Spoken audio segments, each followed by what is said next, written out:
Good morning. It is Tuesday morning, and Monday just kind of went by me, and I forgot it was Monday before I reached Tuesday morning. Well, not really, but I've had a really busy week, so I apologize for not having my video up sooner.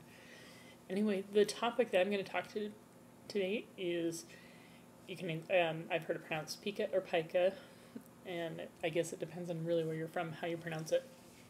But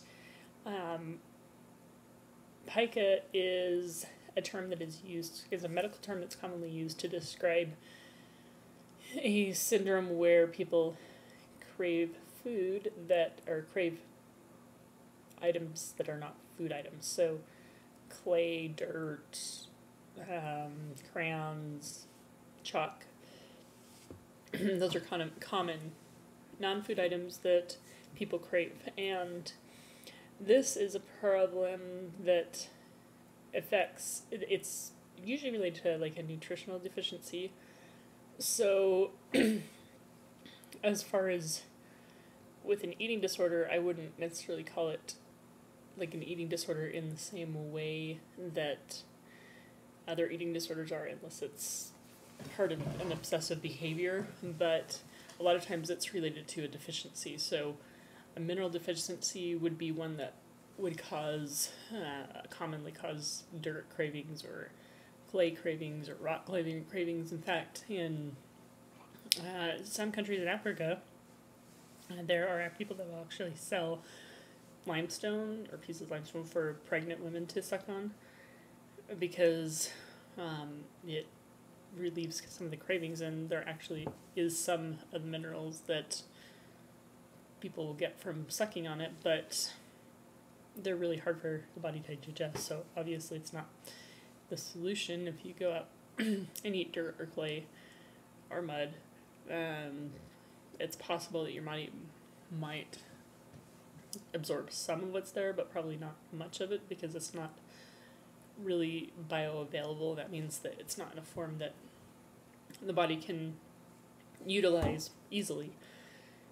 So chalk, that would indicate some kind of like a calcium deficiency, and interestingly enough, calcium bicarbonate is one of the forms of calcium that you can buy that's common in products like Tums or even some over-the-counter. Excuse me. Don't really have a cough. I just did a race on Saturday and my lungs are a little bit shot. But anyway, so as in a lot of over-the-counter calcium supplements, calcium bicarbonate is actually the form that a lot of calcium is sold in. However, as a professional, I don't usually recommend it to my clients because, like, again, it is not readily bioavailable. Your body can only absorb it at a rate of at the most about 12% of what you intake, and you would think, well, so big deal, because then doesn't your body just get rid of it? But there's a lot of research showing that actually eating calcium bicarbonate in high amounts, the body doesn't actually just get rid of it. It can contribute to plaque forming on the arteries, which over time leads to hardening and narrowing of the arteries, which can lead to heart attack, stroke, other problems that are not great. So for my clients, I don't recommend calcium bicarbonate. And of course, this is just, I'm just telling you what I do in my own professional practice as a midwife and as a nutritional, the nutritional counseling that I do. For your individual case, I can't, since I can't see you and to run lab tests on you or tell you for sure what's going on, I can just tell you what is a common thing that may alleviate some of these problems. So when I have somebody with those kind of deficiencies that are craving chalk or dirt or clay, things like that, that usually indicates a mineral deficiency. The chalk more of a calcium or magnesium.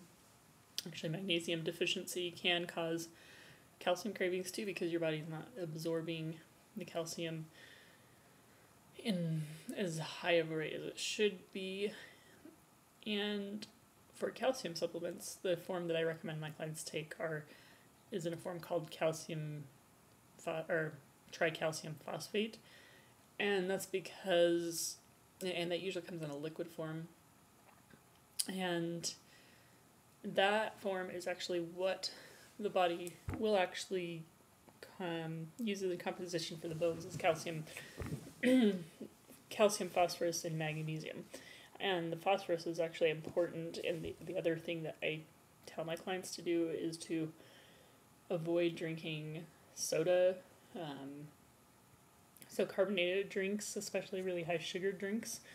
And I know that's, and that's, you have to be careful about with eating disorders because you don't want to add that to your list of food rules that are just food rules just to have food rules, but soda pop can contribute to calcium deficiency because it can rob phosphorus out of the bones because your body actually, the carbonation itself can actually rob the body of phosphorus for that. So that's one of the things I recommend my clients try to avoid.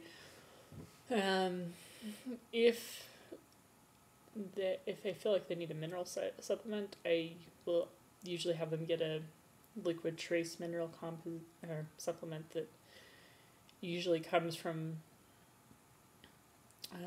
just like a natural mineral source that, I don't know, at least here, I know in the Great Salt Lake there are companies that extract it from a live source, so it's already partially basically converted to a form the body can use. And you don't need a ton of trace minerals. You actually, minerals, you need a very small amount, so it doesn't take a whole lot to replace it. It just, I have them added to their water. If it's an absorption problem, then that's another issue to look at. And then it might send somebody to a nutritionist or a natropath or, somebody that has a lot of knowledge about nutrition. And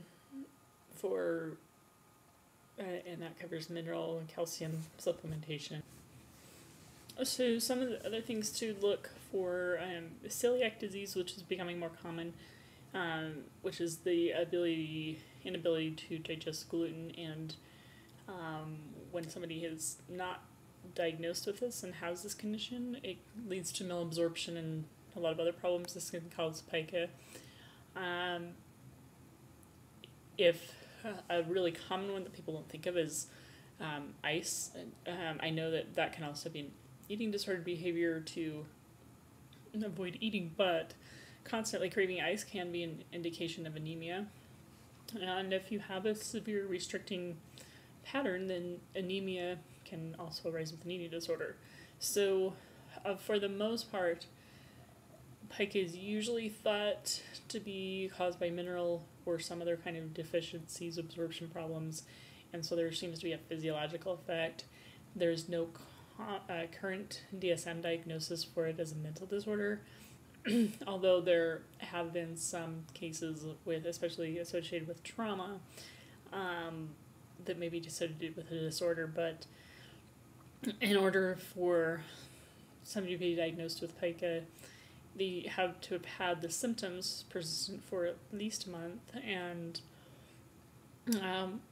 there's a lot of, before just assuming it as to be an eating disorder or a compulsive disorder, even though it may appear compulsive, because if you're deficient in something and constantly craving something, then that may cause a compulsion to want to eat. Excuse me. Eat that substance, but I would recommend seeing somebody that's knowledgeable in nutrition that can run a test for deficiencies and make nutritional suggestions. So have a good day.